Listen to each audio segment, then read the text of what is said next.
नमस्कार, good morning. Chhattisgarh में स्वागत है आप सभी का। आप देख रहे हैं IBC24। मैं हूं आपके साथ श्रवण दंबोले। बुलेटिन की शुरुआत करते हैं। सबसे पहले देख लेते हैं इस वक्त के हेडलाइंस। छत्तीसगढ़ में नक्सलियों के खिलाफ बड़ा ऑपरेशन। बीजापुर मुठभेड़ में 26 नक्सली ढेर। कांकेर में मारे गए 4 नक्सली। जवानों की वापसी का सिलसिला जारी। राष्ट्रपति द्रौपदी मुर्मू के दौरे को लेकर छत्तीसगढ़ में तैयारियां तेज। आज राष्ट्रपति के दौरे को लेकर बीजेपी करेगी बैठक। आज छत्तीसगढ़ विधानसभा में लोकतंत्र सेनानी सम्मान विधेयक लाएगी सरकार। सदन में सीएम साहब मंत्री टंकराम वर्मा देंगे जवाब।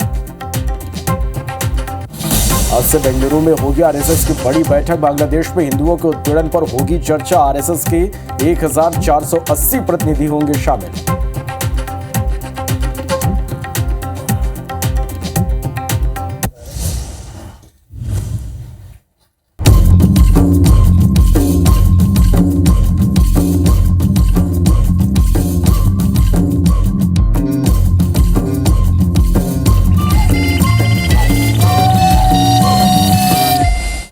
आज बुलेटिन की शुरुआत करते हैं बड़ी खबर के साथ। बीजापुर और कांकेर में हुए नक्सली मुठभेड़ के साथ।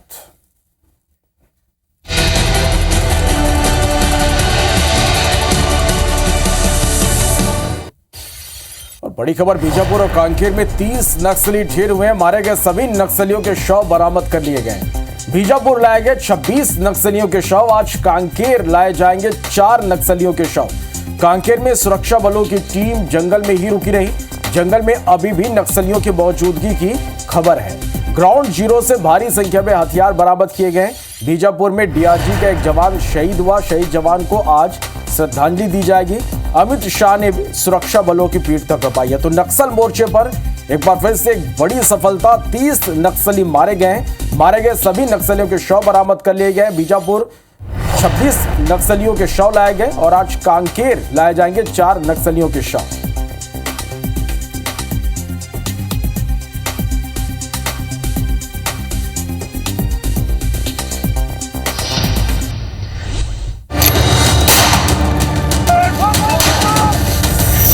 बस्तर में लाल आतंक पर फिर से बड़ा प्रहार।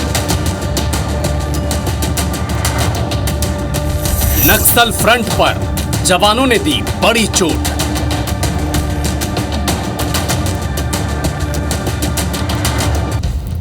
छत्तीसगढ़ की सबसे बड़ी चुनौतियों में से एक नक्सलियों के खात्मे की उल्टी गिनती अब तेज हो गई है।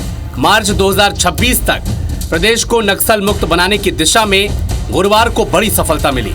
2 अलग अलग मुठभेड़ में सुरक्षा बलों ने 20 से ज्यादा नक्सलियों को मार गिराया। हालांकि इस मुठभेड़ में एक जवान भी शहीद हो गया। बीजापुर के गंगालूर इलाके में सुरक्षा बलों की संयुक्त टीम और नक्सलियों के बीच गुरुवार को सुबह से मुठभेड़ हुई। जिला बीजापुर सुकमा एवं दंतेवाड़ा का सीमावर्ती इलाका में प्रतिबंधित एवं गैर कानूनी सीपी माओवादी संगठन की पश्चिम Bastar division committee PLGA company number 2 एवं अन्य माओवादियों की उपस्थिति के आसूचना के आधार पर जिला बीजापुर का DRG, Sukma DRG, STF, cobra और CRPF का संयुक्त बल अभियान के लिए रवाना किए गए थे। अभियान के दौरान आज प्रातः 7 बजे से लेकर अनेक बार सुरक्षा बल या माओवादियों के बीच में मुठभेड़ हुई। मुठभेड़ के उपरांत इलाका का सर्चिंग में अब तक कुल 26 माओवादियों का डेड बॉडी रिकवर किए गए थे। घटनास्थल से काफी बड़ी संख्या में AK-47, SLR, इंसास एवं अन्य ग्रेडेड वेपन्स भी बरामद किए गए थे। इस मुठभेड़ के दौरान DRG बीजापुर के एक जवान माओवादियों से बहादुरी से लड़ते हुए वीरगति प्राप्त कर लिया। इस ऑपरेशन को कोबरा की 210 बटालियन और STF के जवानों ने मिलकर अंजाम दिया। साय सरकार ने सुरक्षा बलों को इस कामयाबी पर बधाई दी और नक्सलियों के खात्मे की सरकार की प्रतिबद्धता पर बल दिया। हम अपने सुरक्षा बल के जवानों के साहस को नमन करते हैं।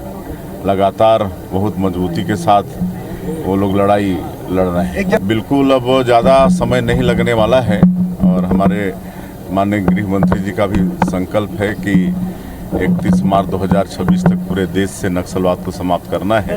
मैं इसके लिए DRG के जवान और बस्तर फाइटर्स के जवान और बीजापुर के सभी पूरी टीम को हृदय से शुभकामना देता हूं। आने वाले समय में समूचा बस्तर लाल आतंक से मुक्त होगा। आप भी किसी शाम इंद्रावती नदी के किनारे आराम से बैठकर चाय पी पाएंगे। लगातार हमारे जवानों का हौसला बुलंद हुआ है। लगातार सबके संयुक्त प्रयास से आज इतनी बड़ी बड़ी सफलता मिल रही है और निश्चित तौर पे आने वाले समय में हमारा पूरा छत्तीसगढ़ नक्सल मुक्त की दिशा में आगे बढ़ रहा है। साय सरकार ने जब से छत्तीसगढ़ की कमान संभाली है, नक्सलियों पर दबाव बढ़ा है। सुरक्षा बलों के कई कैंप नक्सलियों के गढ़ में ही बनाए गए हैं, जिसका फायदा सुरक्षा बलों को मिला है। नक्सलियों के गढ़ में घुसकर उन्हें चुनौती दी जा रही है। यही वजह है कि अब तक कई बड़े एनकाउंटर को अंजाम दिया गया है। साय सरकार के आने के बाद अब तक 300 से ज्यादा नक्सली ढेर हो चुके हैं, जबकि 2025 में ही 100 से ज्यादा नक्सलियों को सुरक्षा बलों ने मार गिराया है। अगर सुरक्षा बलों को इसी तरह सपोर्ट मिलता रहा तो वो दिन दूर नहीं जब केंद्रीय गृह मंत्री अमित शाह की 2026 तक नक्सलियों के खात्मे का टारगेट पूरा कर लिया जाएगा। Bureau report IBC 24। चलो, तो नक्सल मोर्चे पर एक बड़ी ये सफलता है, 30 नक्सली मारे गए हैं। और अपडेट के साथ बीजापुर से संतोष तिवारी हमारे साथ लाइव जुड़ गए हैं, कांकेर से अमित चौबे हमारे साथ लाइव जुड़ गए हैं। संतोष के पास चलते हैं बीजापुर। संतोष, एक बड़ी सफलता मिली, 26 नक्सली यहां पर मारे गए हैं। सभी नक्सलियों के शव ले आए गए हैं क्या? जो नक्सली मारे गए उनकी शिनाख्त भी हो चुकी है क्या? अपडेट इस पूरे मुठभेड़ पर। कल जो पुलिस और माओवादियों की जो मुठभेड़ हुई थी, जिसमें लगभग 26 माओवादियों के शव घटने से बीजापुर लाया गया है। बीजापुर नई पुलिस लाइन लाया गया है। अभी उनकी शिनाख्ती की कार्रवाई चल रही है। 10 बजे तक उनकी शिनाख्ती की कार्रवाई हो जाएगी। आपको बता दूं, इसमें एक जवान जो शहीद हो गए थे, शहादत जवान का भी लगभग 10 बजे उनको अंतिम सलामी दी जाएगी। और आपको बता दूं कि जो DRG के जवान थे राजू, जो शहादत हुए हैं, उनको भी सलामी दी जाएगी। इन सारी चीजों को लेकर भी तैयारी चल रही है। और नकली जो मारे गए हैं 22 नकली, जिसमें से महिला नकली ज्यादा होने की बात सामने आ रही है। आपको बता दूं, हालांकि शिनाख्ती नहीं हुई, लेकिन ऐसा बताया जा रहा है कि जो जिस हिसाब से बड़े हथियार मिलने से ऐसा लग रहा है कि इसमें कोई ना कोई बड़े लीडर, जो इनामी बड़े लीडर है, वो भी इसमें मारे गए होंगे। लेकिन इन सब की शिनाख्ती की बात पूरा खुलासा हो पाएगा। लगभग 10 बजे के बाद खुलासा होने की बात सामने आ रही है। नए पुलिस लाइन में उनको अंतिम सलामी दी जाएगी और जो जवान उनको अंतिम सलामी दी जाएगी नई पुलिस लाइन में। और इसी के साथ साथ जो 26 नकली जो मारे गए हैं, उनका जो शिनाख्तीकरण की जो कार्रवाई चल रही है, वो भी नई पुलिस लाइन में चल रही है। जी चलिए, तो शिनाख्त के बाद ही स्पष्ट हो पाएगा कि कोई बड़ा चेहरा इसमें नक्सलियों का शामिल है। बने रहे हमारे साथ में। कांकेर का रुख करेंगे, अमित चौबे हमारे साथ बने। अमित, खबर यह कि जो जवान है वो जंगल में ही रुके हुए थे, कुछ नक्सलियों की मौजूदगी की अब भी खबर निकलकर सामने आ रही है। कब तक जो मारे गए 4 नक्सली, उनके शव कांकेर लाए जाएंगे? क्या अपडेट इस पर? देखिए, रात में जवान जंगल में ही मौजूद थे और जवानों की जो है वापसी का सिलसिला शुरू हो चुका है। लगभग कुछ ही देर के बाद जो है छोटे बेटिया थाना इलाके में जवान जो वापस पहुंचेंगे और जो नक्सली हैं चारों, उनकी डेड बॉडी को भी पहले छोटे बेटिया लाया जाएगा, उसके बाद गाड़ी के माध्यम से उनको कांकेर लाया जाएगा। कांकेर में पहुंचने के बाद ही उनकी शिनाख्ती की कार्रवाई की जाएगी। हालांकि ये जो है अभी कुछ समय और लगेगा उनको, क्योंकि जंगल का रास्ता है, काफी सघन वन एरिया है, जवानों को पैदल आना है। और जो डेड बॉडी है उनको आप जानती हैं कि उनको लाद कर लाते हैं तो थोड़ा समय लग सकता है। लगभग 1 घंटे के अंदर ये छोटे बेटिया इलाके में पहुंच जाएंगे। उसका गाड़ी के माध्यम से इनको कांकेर लाया जाएगा, जो नक्सली उनकी डेड बॉडियों को, और उसके बाद शिनाख्ती की कार्रवाई की जाएगी। देर रात पूरी टीम, जो जवान थे वहां पर जंगल में मौजूद थे। हालांकि जो टीम थी उनको उम्मीद थी कि और भी नक्सली यहाँ पर मौजूद होंगे। हालांकि वहां पे और नक्सलियों के शव बरामद नहीं कर पाए हैं। बाकी जो 4 नक्सली, जिसमें 3 पुरुष और 1 महिला है, और उनके साथ जो वेपन्स बरामद किए गए, उन सबको लेकर कुछ ही देर में जो है वो जवान जो है छोटे बेटिया इलाके में पहुंचेंगे। जी चलते कुछ ही देर में जवान यहाँ से वापसी करेंगे। संतोष के पास एक बार फिर से रुक करते हैं। संतोष, एक बड़ी संख्या में यहाँ पर नक्सलियों के मारे गए हैं, और आपसे समझना चाहेंगे कि किस तरह की सूचना मिली थी, किस तरह से नक्सलियों की घेराबंदी की गई और इतने नक्सलियों को मार गिराया गया? जी, आपको बता दूं कि वहाँ पे 100 से अधिक माओवादी बड़े लीडर होने की सूचना मिली थी पुलिस को, जिसके चलते चारों तरफ से घेरा गया था। दंतेवाड़ा से एक दल निकाला गया, जो हिरोली होते हैं, जो दंतेवाड़ा की हिरोली रोड से जो पहुंचती है, और इधर सुकमा तरफ से भी एक टीम पहुंची थी। इसी प्रकार बीजापुर जिले से भी एक टीम गई थी। इनको जो सूचना मिली थी, बड़े लीडर वहाँ पे पहुंचे, बड़े लीडरों की एक बैठक चल रही, जिसकी वजह से जो CRPF और कोबरा बटालियन और DRG के जवानों चारों तरफ से संयुक्त टीम जो चारों तरफ से उनको घेर लिया था। घेरने इस तरीके से चारों तरफ से कोई जवानों ने उनको घेर लिया था कि किसी तरीके से अपना बच नहीं पाते, जिसके चलते लोग ऐसा चारों तरफ से गिर गए थे। और गिरने के बाद जब मुठभेड़ शुरू हुई, जो फायरिंग शुरू हुई, उस फायरिंग में रुक कर जरूर फायरिंग चल रही थी। रुक कर जो फायरिंग चली, इसमें महिला के भी थे, जवान भी थे, महिला जवान भी थे जो पूरे सुरक्षा के साथ वहां पर लगे हुए थे। और इन सारी चीजों को लेकर जब दोनों के बीच मुठभेड़ जब हुई थी, मुठभेड़ में पहले तो रुक कर जब फायरिंग चली, पहले 2 माओवादी मारने में इनको सफलता मिली थी, लेकिन जब धीरे धीरे बढ़ता गया तो देखा गया कि 22 नक्सली मारने में इनको सफलता मिली थी। और 22 माओवादी जो मारे गए हैं, और इन लोगों की जो एक रणनीति जो बनाई थी पुलिस के बड़े अधिकारी डीआईजी और एसपी साहब, उसके अलावा जो बस्तर के आईजी साहब, जो इनका जो रणनीति बनाई थी, इनके रणनीति की सफलता नजर आई। और क्योंकि ऐसी भी एक ऐलान हो चुका है कि केंद्रीय मंत्री जी ऐलान किए थे कि 2026 के माओवादी खात्मा कर दे देंगे, उसको लेकर जो रणनीति बनाई जा रही है, रणनीति कहीं ना कहीं कारगर साबित हो रही है। क्योंकि इस 22 नक्सली मारे जाने के पहले कई बड़े माओवादियों ने आत्मसमर्पण किया था। और जो एक कुछ दिन पहले जो इस गंगलूर इलाके का जो हेड जो माने जाते हैं, जिसको वो अपना आत्मसमर्पण किया था। आत्मसमर्पण करने के बाद में एक रणनीति भी बताई जा रही है कि उनकी जो सूचना तंत्र है, उनकी सूचना तंत्र के चलते सब रणनीति बनी, जिसको 22 माओवादियों को मारने में बड़ी सफलता मिली।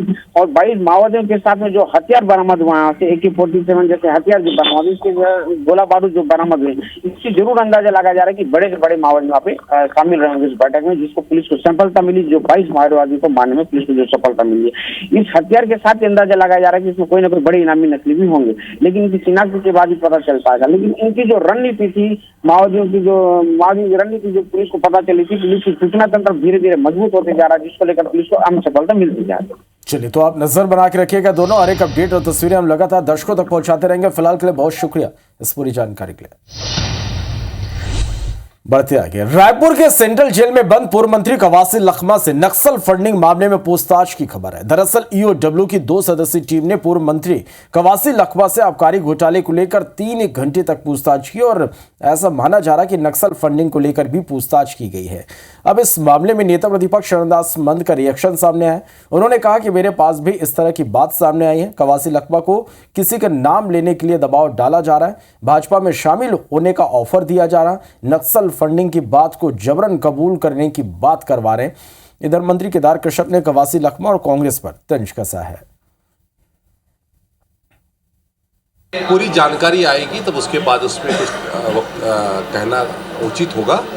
और यदि नक्सलियों को फंडिंग होती है, इस तरीके से फंडिंग होती है, तो ये दुर्भाग्यजनक है। हमारे आदिवासी समाज का व्यक्ति को जब उसको चेहरा बना करके इस्तेमाल किया जाता है और जब फंस जाते हैं तब उसको लावारिस छोड़ देते हैं।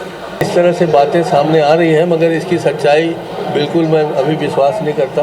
मैं उसका अध्ययन करना चाहता हूँ। जानबूझ के फंसाने के लिए, जैसा मुझे पता है कि तुम्हारे फंड में नक्सली फंड भी शामिल है, तुम या तो मानो या तो बोलो कि इसने किया है, या तुम भारतीय जनता पार्टी में आके शामिल हो जाओ।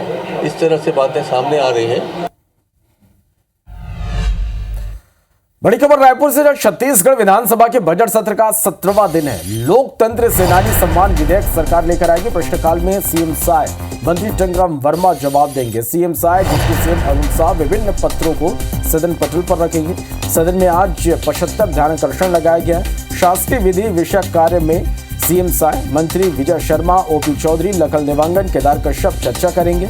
9 शासकीय विधि विषयक प्रस्ताव पर चर्चा होगी। सदन में आज 4 अशासकीय संकल्प लाए जाएंगे। विधायक अजय चंद्राकर, रिकेश सेन, धर्मजीत सिंह अशासकीय संकल्प लाएंगे।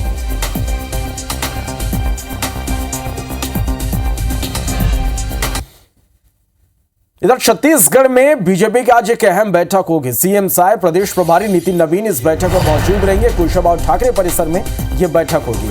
प्रदेश अध्यक्ष की अध्यक्षता में चर्चा होगी। बीजेपी संगठन की आगामी रणनीति पर मंथन होगा। तो आज छत्तीसगढ़ में बीजेपी की एक अहम बैठक होगी। कुशाभाऊ ठाकरे परिसर में यह बैठक होगी। सीएम साय, प्रदेश प्रभारी नितिन नवीन बैठक में मौजूद रहेंगे। प्रदेश अध्यक्ष की अध्यक्षता में ये इस बैठक में चर्चा होगी। बीजेपी संगठन की आगामी रणनीति पर मंथन होगा।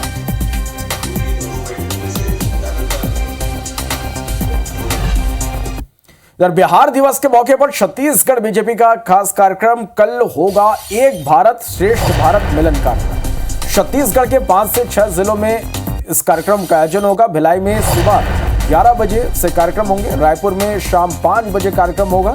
प्रभारी नितिन नवीन सीएम साइज इन कार्यक्रमों में शिरकत करेंगे। तो बड़ी खबर, बिहार दिवस के मौके पर छत्तीसगढ़ बीजेपी का खास कार्यक्रम। कल एक भारत श्रेष्ठ भारत मिलन कार्यक्रम होगा। छत्तीसगढ़ के 5 से 6 जिलों में इस कार्यक्रम का आयोजन होगा। भिलाई में सुबह 11 बजे और रायपुर में शाम 5 बजे कार्यक्रम होगा। प्रभारी नितिन नवीन सीएम साइज कार्यक्रमों में शिरकत करेंगे।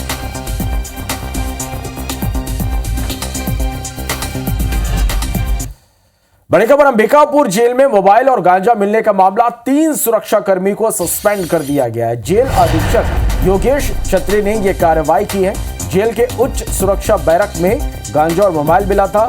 जेल की सुरक्षा पर सवाल खड़े हो रहे थे और इस मामले में अब कार्रवाई की गई है। बड़ी खबर है, अंबिकापुर जेल में मोबाइल और गांजा मिलने का यह मामला, 3 सुरक्षाकर्मी को सस्पेंड किया गया है। जेल अधीक्षक योगेश छत्री ने यह कार्रवाई की है। जेल के उच्च सुरक्षा बैरक में गांजा और मोबाइल मिला था।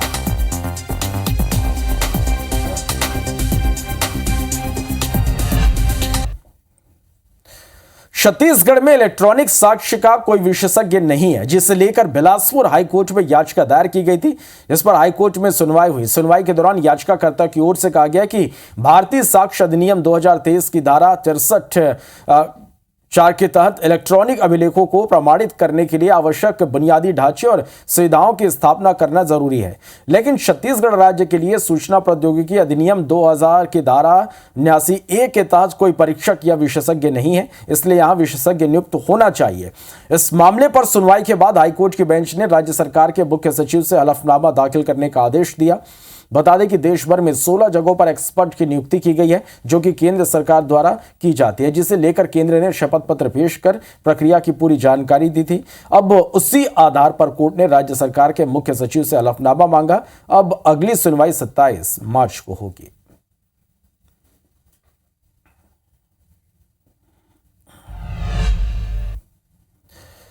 छत्तीसगढ़ हाईकोर्ट ने सिम्स में एक महिला के गर्भपात मामले में संज्ञान लिया। गुरुवार को हाईकोर्ट ने सुनवाई की और राज्य सरकार का पक्ष जाना। इस दौरान कोर्ट के सामने कलेक्टर के निर्देश पर गठित की गई टीम की रिपोर्ट पेश की गई, जिस पर कोर्ट ने कलेक्टर से जांच रिपोर्ट के बाद कार्रवाई को लेकर जवाब पेश करने का आदेश दिया। मामले में अब अगली सुनवाई 7 अप्रैल को होगी। बता दें कि कोटा थाना क्षेत्र की करगी कला निवासी महिला को पेट में दर्द होने की शिकायत पर 13 मार्च को सिम्स में भर्ती कराया गया था, जहां उसका 5 माह का गर्भपात हो गया। महिला के पति का आरोप है कि गलत इंजेक्शन लगाने के कारण गर्भपात हुआ है।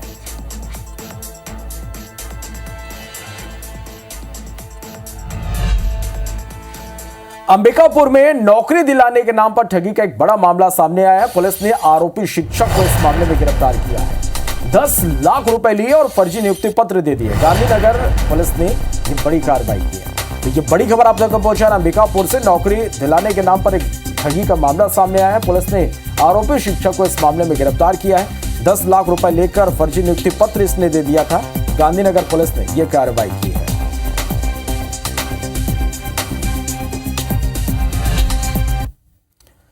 रायपुर के HDFC बैंक में बड़ा फर्जीवाड़ा हुआ। HDFC बैंक के देवेंद्र नगर ब्रांच में पदस्थ मैनेजर नितिन देवांगन ने फर्जी खाते खुलवाकर उसमें ऑनलाइन सट्टा की रकम जमा कराई। बैंक की जांच में खुलासा हुआ कि आरोपी 2020 से 25 तक बैंक मैनेजर के पद पर रहते हुए यह फर्जीवाड़ा कर रहा था। इन खातों में आरोपी ने करीब 82,83,000 रुपए से ज्यादा की रकम जमा कराई। बैंक ने पुलिस में धोखाधड़ी और अमानत में खयानत की धाराओं में FIR दर्ज करवाई थी। पुलिस ने आरोपी बैंक मैनेजर को उसके गृहग्राम जगदलपुर से गिरफ्तार कर पूछताछ में अब जुटी हुई है। थाना देवेंद्र नगर अंतर्गत देवेंद्र नगर HDFC के ब्रांच का मैनेजर नितिन देवांगन 2020 से 25 तक वहां बैंक मैनेजर रहे। उसी दौरान उन्होंने महादेव सट्टा ऐप से संबंधित पैसे को फर्जी खाता खुलवाकर उसमें रखा और इस प्रकार से अमानत में खयानत का मुकदमा इसमें दर्ज किया गया था और नितिन देवांगन को गिरफ्तार करके न्यायिक रिमांड पर भेजा जा रहा है। छत्तीसगढ़ में मामूली बात को लेकर मारपीट हो गई। 2 तस्वीरें इसके आपको दिखा रहे हैं। पहली तस्वीर सूरजपुर से, जहां मामूली विवाद को लेकर 2 दुकान संचालकों के बीच जमकर मारपीट हो गई। मारपीट का वीडियो वायरल हो रहा है। इस दौरान महिलाओं ने भी जमकर मारपीट की, जिसके बाद दोनों पक्ष ने थाने में शिकायत दर्ज कराई। मामला भटगांव थाना क्षेत्र का है। दूसरी तस्वीर अंबिकापुर की, जहां 2 पक्षों में जमकर मारपीट हुई। लेन देन को लेकर मारपीट की बात सामने आई। मामले में पुलिस ने 9 लोगों के खिलाफ केस दर्ज किया है। मामला मणिपुर थाना क्षेत्र का है।